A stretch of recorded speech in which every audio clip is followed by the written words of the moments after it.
Assalamualaikum warahmatullahi wabarakatuh. Nama saya Rahmi Dawati, NIM 230301020051. Pada hari ini untuk tugas manajemen risiko pasok, saya akan menjelaskan tentang strategi supply chains.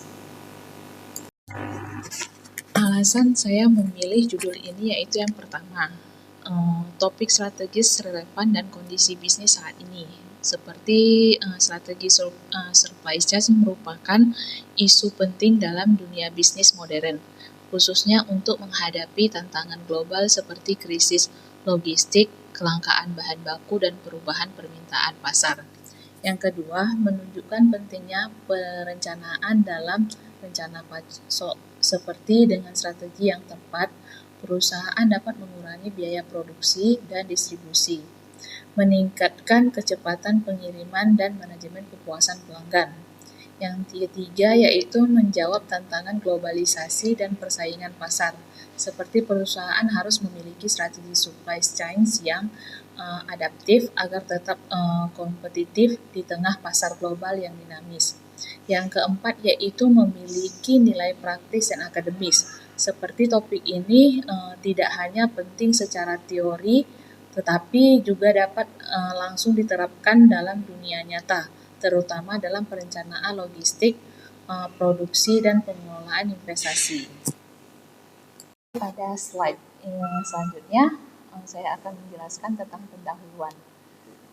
Setiap perusahaan yang ingin menang atau bertahan dalam persaingan harus memiliki strategi yang tepat untuk tujuan jangka panjang yang dicapai. Strategi supply chain ini mencakup yang pertama, supplier mana yang akan dipilih. Yang kedua yaitu supplier mana yang dijadikan mitra jangka panjang.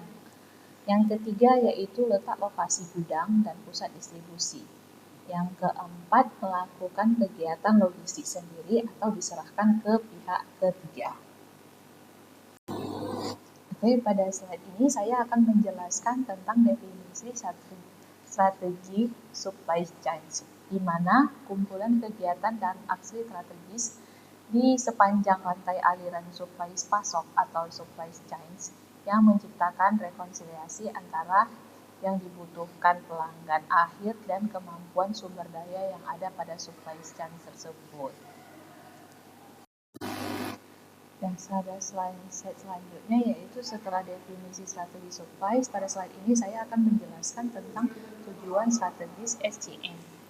Yang pertama yaitu bisa memenangkan persaingan pasar, di mana supply chain harus bisa menyediakan produk atau jasa yang sesuai keinginan konsumen akhir, seperti yang pertama murah, berkualitas, tepat waktu, bervariasi, atau customer. Yang kedua yaitu tingkat kepentingan untuk masing-masing tujuan yang berbeda-beda, yaitu untuk setiap jenis produk dan segmen pelanggan. Untuk slide selanjutnya yaitu tentang kemampuan SCM dalam mencapai tujuan strategis, yaitu tujuan strategis itu dapat dikatakan berhasil apabila yang pertama, dioperasi secara efektif dan efisien. Yang kedua yaitu menciptakan kualitas. Yang keempat yaitu fleksibel. Dan yang terakhir yaitu inovatif. Selanjutnya, karakteristik produk dan pasar. Yang pertama itu yaitu produk fungsional, di mana produk dengan konfigurasi standar dan siklus hidup panjang, dan umumnya yang pertama memiliki sedikit variasi. Yang kedua yaitu kebutuhan pelanggan dari waktu ke waktu yang relatif tidak berubah-ubah. Yang ketiga yaitu permintaan terhadap produk-produk seperti ini relatif stabil dari waktu ke waktu. Contoh dari produk fungsional antara lain seperti lampu, gelas, dan alat tulis lainnya. Nah, karakteristik produk dan pasar yang kedua yaitu produk inovatif, yaitu produk yang didapat atas buah pikiran dan imajinasi seseorang atau sekelompok orang. Produk inovatif memiliki kecenderungan yang pertama seperti kelompok produk yang memiliki banyak variasinya. Produk yang kedua itu produk hanya bertahan hanya sesaat saja. Yang ketiga yaitu forecasting, atas permintaan susah untuk dilakukan. Yang terakhir yaitu kemungkinan untuk kekurangan ataupun kelebihan persediaan sangat besar. Contohnya dari produk inovatif ini yaitu produk pasien, handphone, dan lain-lain. Nah, di sini kita akan berbicara tentang perbedaan antara produk fungsional dan produk inovatif. Kita mulai dari aspek siklus hidup, di mana kalau di fungsional itu aspek siklus hidupnya itu panjang, dapat lebih dari 2 tahun. Sedangkan di inovatif, siklus hidupnya itu pendek, antara 3 bulan sampai 1 tahun. Yang kedua yaitu aspek variasi per kategori, di mana fungsional lebih sedikit 1 sampai 20 variasi. Jika di inovatif itu variasi per kategorinya itu banyak, biasanya mencapai ribuan. Selanjutnya yaitu tentang peramal permintaan. Sedangkan di fungsional tersebut, peramal permintaannya itu relatif lebih mudah, akurasi dan tinggi. Sedangkan di inovatif itu sangat sulit, kesalahannya juga agak tinggi. Sedangkan untuk aspek tingkat kekurangan produk, jika di fungsional itu hanya 1-2% saja. Jika di inovasi, kalau di inovatif tersebut biasanya sampai 10-40% tingkat kekurangan produknya. Jika selanjutnya yaitu aspek biaya penurunan harga, di mana jika fungsional tersebut biaya penurunan harganya itu mendekati 0%. Tapi jika di produk inovatif itu 0-25%. Terus selanjutnya untuk aspek kelebihan persediaan di akhir musim jualan, jika fungsional itu kelebihan persediaan di akhir musim jualan itu jarang karena musim jual itu sangat panjang. Jika produk inovatif di aspek kelebihan persediaan di akhir musim jualan itu jarang-jarang terjadi gitu, atau sering terjadi. Untuk aspek selanjutnya yaitu margin keuntungan per unit harga normal. Itu kalau misalnya di fungsional, margin keuntungannya itu lebih rendah, sedangkan jika inovatif itu lebih tinggi. Yang terakhir yaitu volume per SKU. Itu jika di fungsional, volume per SKU-nya itu lebih tinggi, sedangkan di inovatif itu lebih rendah.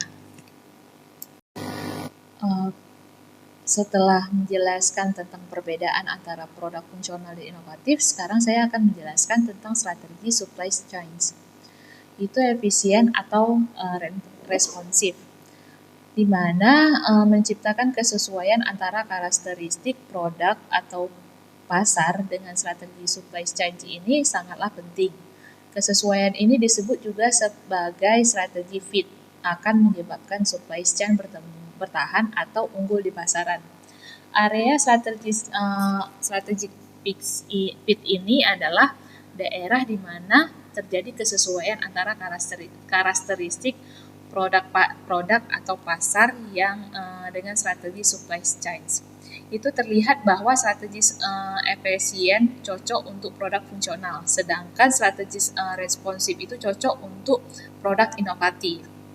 Area strategis fit terletak di tengah-tengah, menunjukkan bahwa tidak semua produk ada pada kategori murni fungsional atau murni inovatif. Sehingga strategi supply chain ini juga tidak selalu harus murni berfokus pada efisiensi dan kecepatan respon. Di sini juga tampak pada grafiknya.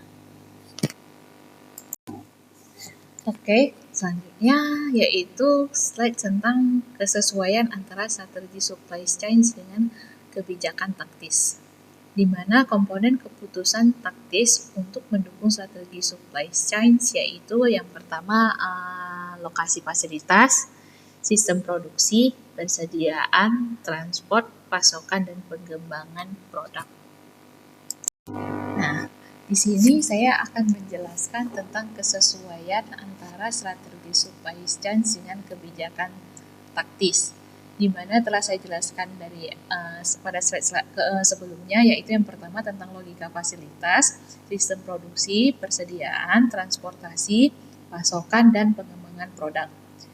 Di sini yang pertama yaitu lokal fasilitas, di mana efisiensinya itu tempatkan pabrik di negara yang ongkos kerjanya itu lebih murah.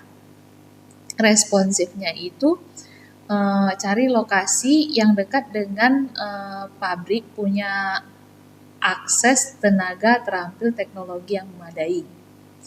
Yang kedua yaitu sistem produksi, yaitu efisiensinya itu tingkat utilitasnya sistem produksi harus lebih tinggi. Responsifnya itu sistem produksi harus fleksibel dari kapasitas yang ekstra. Yang ketiga yaitu persediaan. Efisiensinya itu perlu upaya meminimalisir tingkat persediaan. Yaitu responsifnya itu diperlukan persediaan pengaman yang cukup di lokasi yang tepat. Yang keempat yaitu transportasi. Efisiensinya itu pengiriman TI atau CL-nya itu atau subkontak ke pihak ketiga. Responsifnya itu diperlukan transportasi cepat, bila perlu tetapkan kebijakan LTI atau LCL. Yang kelima yaitu pasokan. Efisiensinya itu pihak supplier dengan harga dan kualitas sebagai kriteria utama. Responsifnya itu pilihan supplier berdasarkan kecepatan, fleksibilitas, dan kualitas.